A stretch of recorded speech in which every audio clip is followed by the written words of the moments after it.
Hello, അപ്പം നമുക്ക് ഇന്ന് 6 വിധം ഔഷധ സസ്യങ്ങൾ ഉപയോഗിച്ച് എങ്ങനെ ഒരു ഹെർബൽ സോപ്പ് ഉണ്ടാക്കാൻ നോക്കട്ടോ. ആദ്യം ഒരു 600 ഗ്രാം സോപ്പ് ബേസ് എടുത്ത് വെച്ചിട്ടുണ്ട്.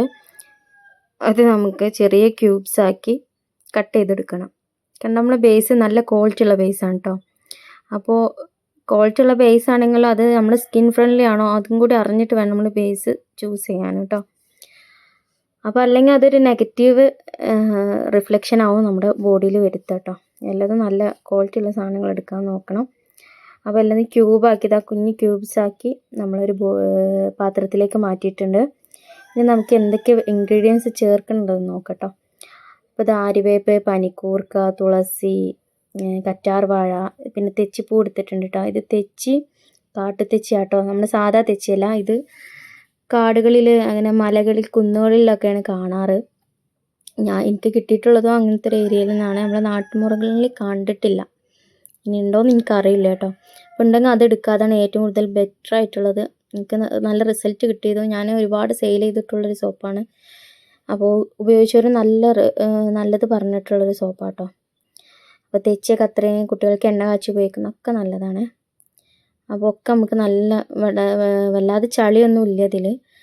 കാരണം നല്ല ഫ്രഷ് ലീവ്സ് എല്ലതും വീട്ടിൽ തന്നെ ഉള്ളത് എടുത്തതാണ്. അതുകൊണ്ട് പൊടിയൊന്നുമില്ല. എന്നാലും നമ്മൾ ഒന്ന് കഴുകിയെടുക്കണം കേട്ടോ എല്ലതും. അരിവേപ്പും നമ്മുടെ അടുത്ത എല്ലാ ഇൻഗ്രീഡിയൻറ്റും നമ്മുടെ സ്കിന്നിന് അത്രയും സേഫ് ആയിട്ടുള്ള സാധനങ്ങളാട്ടോ. അരിവേപ്പൊക്കെ ഒരു ആൻറ്റി ഫംഗലാണ്. പിന്നെ കറ്റാർവാഴ മോയ്സ്ചറൈസിങ് എഫക്റ്റ് വരുന്ന സാധനമാണ്. പനിക്കൂർക്കയും തുളസിയും ഒക്കെ നല്ലതാണ് കേട്ടോ. അപ്പോൾ തെച്ചിപ്പൂവാണ് മെയിൻ പറയാനുള്ളത്.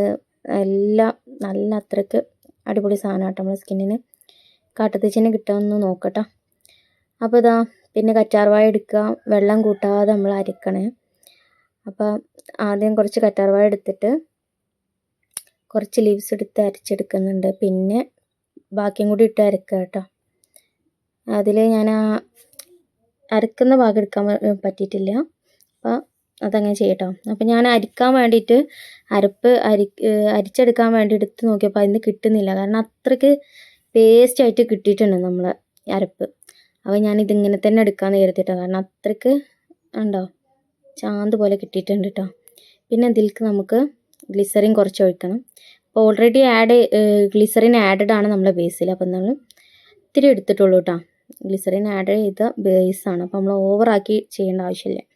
അപ്പോൾ ഇത്തിരി ഗ്ലിസറിൻ എടുത്തിട്ടുണ്ട്.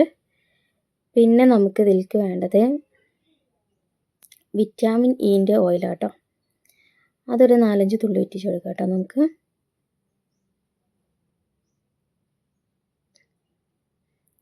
എന്നിട്ട് നമുക്കിത് നല്ലൊന്ന് മിക്സ് ചെയ്തിട്ട് നമുക്ക് നമ്മളെ ബേസ്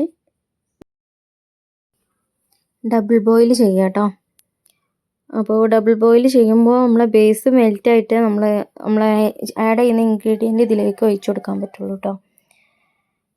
അപ്പോൾ ബേസ് നല്ലോണം മെൽറ്റായിട്ട് ഇങ്ങനെ വരുന്നുണ്ട്. അപ്പോൾ 30 ml ഒരു മെഷർമെൻറ്റ് കപ്പാട്ടോ. അതിലേക്ക് ഞാൻ അതിൽ 2 കപ്പ് ഒഴിച്ചും ചെയ്തു. പിന്നെ ഇത്തിരി ചേർത്തിട്ടുണ്ടായിരുന്നു. അപ്പോൾ ടോട്ടൽ 80 മില്ലി 60 ഗ്രാം ബേസിലേക്ക് ഞാൻ ഒഴിച്ചിട്ടുണ്ടായിരുന്നു കേട്ടോ. അപ്പോൾ നമ്മൾ നല്ലോണം മിക്സ് ചെയ്ത് കൊടുക്കുക കേട്ടോ. മിക്സ് ചെയ്ത് എല്ലാ ഭാഗത്തിലേക്കും ജ്യൂസ് കറക്റ്റായി എന്നറിഞ്ഞിട്ട് നമ്മൾ എടുക്കുക. അതിന് ശേഷം ഫ്രാഗ്രൻസ് ഓയിലാട്ടോ ചേർക്കുന്നത്. മെഡിമിക്സിൻ്റെ ഫ്രാഗ്രൻസ് ഓയിലാട്ടോ ചേർക്കുന്നത്. ഒരു 2 സ്പൂൺ ആഡ് ചെയ്തിട്ടുണ്ട് കേട്ടോ. ഇവിടെ നല്ലോണം മിക്സ് ചെയ്യുക, എല്ലാ ഭാഗത്തേക്കും എത്തണം. പിന്നെ ഇനി നമ്മളിത് മോൾഡിലേക്ക് ചേർക്കുക കേട്ടോ. ഇനി അടുത്ത പണിയുള്ളത് അതാണ്. അപ്പോൾ ഇത് ഹെർബൽസ് ചേർന്നൊരു സോപ്പാണല്ലോ. അതുകൊണ്ടാണ് ഞാൻ മെഡിമിക്സിൻ്റെ സ്മെല്ല് കൊടുത്തത് കേട്ടോ. അപ്പോൾ അതാവും ഒന്നും കൂടി മാച്ച് വരിക സ്മെല്ല്. അപ്പോൾ ഇനി ഇതിലേക്ക് നീം തുളസിയൊക്കെ ചേർക്കുക കേട്ടോ. ഫ്രാഗ്രൻസ് ഓയിൽ വേണമെങ്കിൽ നമ്മളിഷ്ടമാണ്. ഞാൻ മെഡിമിക്സ് ഒന്നും കൂടി ഒരു ബെറ്റർ ആവുമല്ലോ എന്ന് കരുതി വെച്ചതാണ്. പിന്നെ നമ്മൾ മോൾഡിലേക്ക് ഒഴിക്കുക കേട്ടോ. എല്ലാ മോൾഡിലേക്കും നമുക്ക് ഒഴിച്ചു കൊടുക്കാം. മോൾഡിൽ ഒഴിച്ചിട്ട് 2 മണിക്കൂർ കഴിഞ്ഞിട്ട് നമ്മളത് എടുക്കാൻ പറ്റുള്ളൂ കേട്ടോ. അതിന് മുന്നേ ധൃതി കാട്ടി ആരും എടുക്കാൻ പോകരുതേ. എല്ലാ മോൾഡിലും ഫില്ല് ചെയ്തിട്ട് കുറച്ച് കഴിയുമ്പോൾ അതിൻ്റെ ഒരു രൂപം ഞാൻ കാണിച്ചു തരാം കേട്ടോ, അതെങ്ങനെ വരികയെന്ന്. അതേപോലെ ഈ സോപ്പൊക്കെ വേണമെന്നുള്ളവർ നമ്മളേറ്റവും കോണ്ടാക്ട് ചെയ്യുക കേട്ടോ. അപ്പോൾ ഞാൻ സ്ക്രീനിലൊക്കെ കൊടുക്കുന്നുണ്ട് നമ്പർ. അപ്പോൾ സോപ്പ് വേണമെങ്കിൽ, അതേ റോ മെറ്റീരിയൽസ് വേണമെങ്കിൽ, മോൾഡ് വേണമെങ്കിലൊക്കെ നമ്മുടെ അടുത്ത് അവൈലബിളാണ്. കണ്ടോ, ഇതേപോലെ ആയി വരും കേട്ടോ. അതിൻ്റെ ടൈമായി, അത് സെറ്റായി എന്നറിയാൻ ഇങ്ങനെ വിടർന്ന് വരുവേ. അപ്പോൾ നമ്മളത് അതിൽ നിന്ന് എടുക്കണം.